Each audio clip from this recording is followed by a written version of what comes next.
Bonjour à tous, c'est Echo. Aujourd'hui je vous parle de la Prusa MK3S Plus, ma première imprimante 3D que j'ai achetée il y a un peu moins d'un an. Même si ce modèle est sorti il y a maintenant quelques temps, ça reste une référence dans la matière. Elle peut imprimer plein de plastiques différents grâce au mode Direct Drive, donc ça veut dire que l'extrudeur est directement sur la tête d'impression.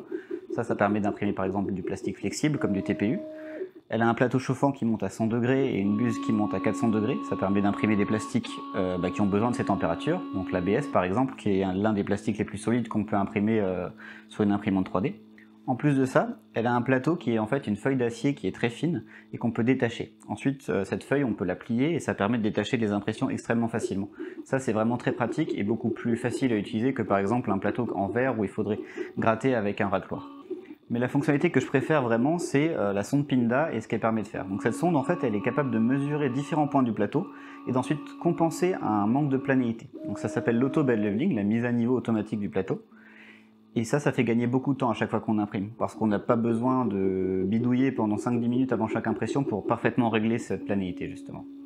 Au cours de cette année, la maintenance était vraiment minimale. J'ai juste eu à huiler les axes comme il est recommandé de le faire dans le manuel, mais à part ça, rien à faire. Elle a marché tout le temps sans jamais avoir besoin de maintenance particulière. Cette imprimante, on peut l'acheter en deux formats. Soit en kit, donc là on aura tout le montage à faire, ou alors préassemblé. Dans ce cas-là, c'est plug and play, on a juste à la démarrer et puis elle marche directement. Alors déjà, la version en kit coûte quand même vraiment moins cher, c'est 300 € de moins de l'avoir en kit, donc pour 15 heures de montage, franchement ça vaut largement le coup. Et en plus de ça, une fois qu'on l'a montée, on sait aussi comment elle fonctionne et ça permet de la dépanner beaucoup plus facilement. Et peut-être la meilleure raison de la prendre en kit finalement, c'est que c'est très fun de la monter. Pour les gens qui aiment bricoler, etc., c'est 15 heures de pur plaisir. Pour un peu vous donner un aperçu de ce que j'ai pu imprimer cette année, je vous ai préparé un petit montage.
Maintenant on change de pièce et je vais vous montrer ce qu'on va faire aujourd'hui. Donc le petit projet qu'on va faire aujourd'hui, c'est faire un support pour ce barreau de douche pour tenir notre gel douche et notre shampoing. On va aussi rajouter un petit support pour un rasoir, et comme ça sera plus facile que d'aller chercher au sol. On part directement sur le tableau blanc pour voir comment on fait ça. Alors j'ai fait ici une vue en face de notre barreau de douche, ainsi qu'une vue en coupe par le dessus. Donc en vert on a les gels douche et le petit rasoir. Et donc là on va juste essayer de donner une forme globale à ce qu'on va vouloir faire.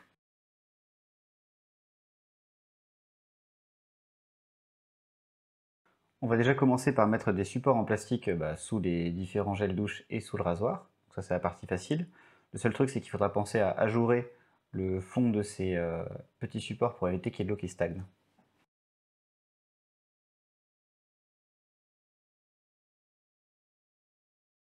Donc ensuite pour fixer ça sur le rail, on va faire une pièce qui va se monter en deux parties et qui se rejoindront au niveau du rail. Et donc pour que ça se colle, on va simplement mettre des vis M3 avec un écrou d'un côté. Donc de devant ça se verra pas trop, il y aura une encoche comme ça. Et ça nous permettra de fixer les deux éléments ensemble. On va faire attention à ce que le jeu ici soit correct pour que les vis puissent vraiment appliquer du serrage sur la barre et se fixer à la hauteur qui est désirée.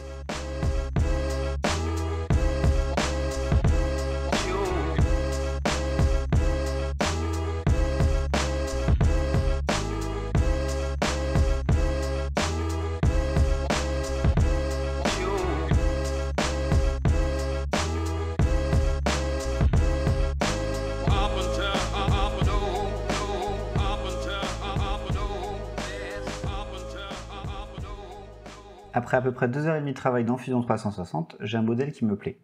Donc je peux vérifier avec l'outil d'inspection que les diamètres sont bons au niveau des supports.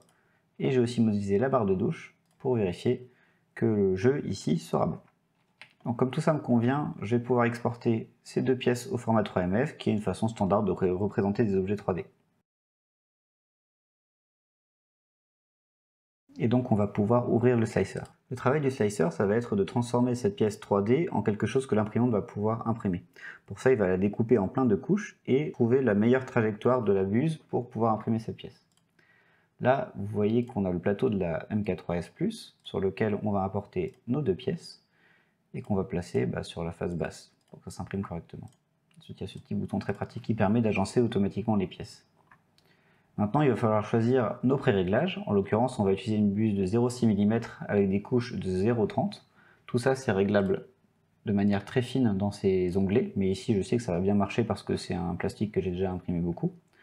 En l'occurrence, ça sera du PETG noir, et je choisis parce qu'il est résistant à l'eau et aux produits chimiques. Donc pour la présence dans une douche, c'est quand même mieux. Maintenant, si on clique sur découper, on va voir les différentes couches apparaître de l'impression et même la trajectoire de la buse sur chacune de ces couches. La chose la plus importante à vérifier, c'est qu'il n'y ait pas de périmètre en surplomb qui semble impossible à imprimer. Donc en l'occurrence, ici, l'imprimante nous signale que ce petit bout de plastique sera en surplomb et donc peut-être qu'elle n'imprimera pas parfaitement. Pour un peu améliorer la qualité d'impression à ce niveau-là, ce qu'on peut faire, c'est augmenter le nombre de couches spécifiquement ici. Donc pour ça, on peut utiliser l'outil hauteur de couche variable et peindre cet endroit pour augmenter le nombre de couches et qu'elles descendent à 0,15 mm d'épaisseur. Donc là, on voit qu'il y a beaucoup de bleu foncé qui est parti. Maintenant, il y a plus du bleu clair qui est quelque chose que l'imprimante sait très bien faire, qui s'appelle un pont. Et le bleu foncé ici, ça m'inquiète pas trop parce que c'est un pont juste un peu peut-être large, mais elle devrait quand même bien s'en sortir. Donc maintenant que notre modèle 3D nous convient, on va pouvoir l'exporter au format G-code. Voilà. Et maintenant, on va ouvrir Octoprint, qui est un logiciel que j'ai installé sur un Raspberry Pi qui lui-même est branché à l'imprimante et qui permet de la contrôler à distance. Donc par exemple, je peux déplacer les axes à distance, avoir un retour en direct, contrôler la température, etc. Ici, ce qu'on va faire, c'est qu'on va envoyer notre modèle.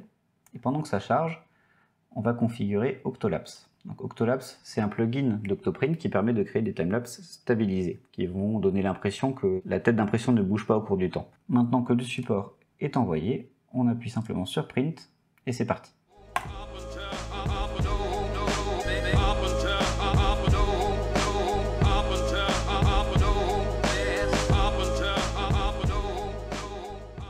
Voilà, les deux pièces sont imprimées. Donc elles sont plutôt bien sorties, il n'y a pas eu de défaut d'impression. Même au niveau des trous, ça s'est bien passé. Donc ce qu'on va faire maintenant, c'est qu'on va insérer les écrous dans cette partie-là. Donc c'est pas forcément évident à faire, donc pour ça il y a une petite technique que j'aime bien. C'est d'utiliser une vis trop longue par rapport à celle qu'on va utiliser plus tard.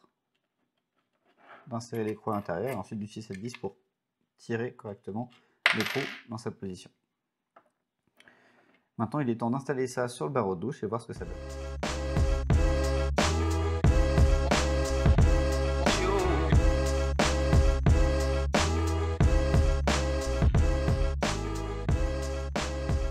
Donc voilà, j'ai installé le support et donc maintenant on va pouvoir tester que tout fonctionne. Donc on a bien le gel douche, le rasoir et le shampoing. Donc ça fonctionne parfaitement et ça sera beaucoup plus pratique pour nous que de se baisser. J'espère que vous avez aimé ce petit projet. Si vous avez des questions sur la modélisation 3D ou l'impression en général, n'hésitez pas à les poser en commentaire. Abonnez-vous si vous avez aimé et moi je vous dis à la prochaine.